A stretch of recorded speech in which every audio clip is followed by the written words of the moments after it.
It's been a busy few weeks for Ohio Governor Mike DeWine, closing out 2023 and into the new year. He sat down with our James Pilter for an exclusive interview today to talk one-on-one about the issues.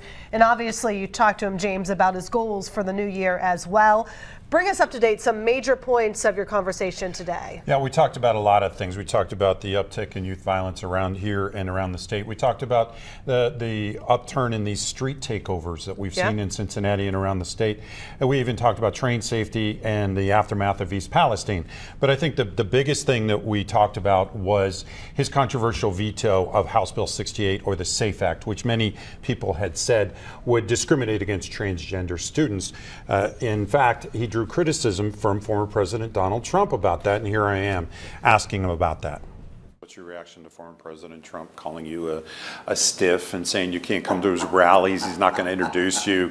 What's your reaction? Well, look, it's election season. There's primaries coming up.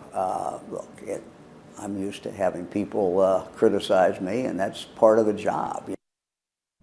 Now, DeWine justified that veto by saying he talked to a lot of parents about it, saying it was a radical move for the government to take away the parental decisions in a situation like that, saying it's usually it could be the most important decision they ever make. But he agrees with parts of the bill and says he's issuing some executive orders, one of which would be to ban transgender surgeries on minors, as well as create new, tougher standards for mental health care for transgender students and adults. But we want to make it just very clear. If it's a minor, surgeries is not going to happen in the state of Ohio.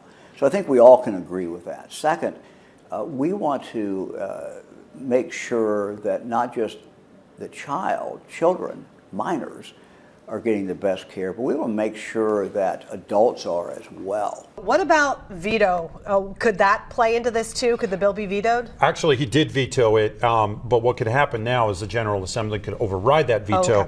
And so he's hopeful that won't happen, but it still could, because the Republican lawmakers hold a supermajority in both houses, both the House and the Senate. But again, DeWine says he hopes that doesn't happen.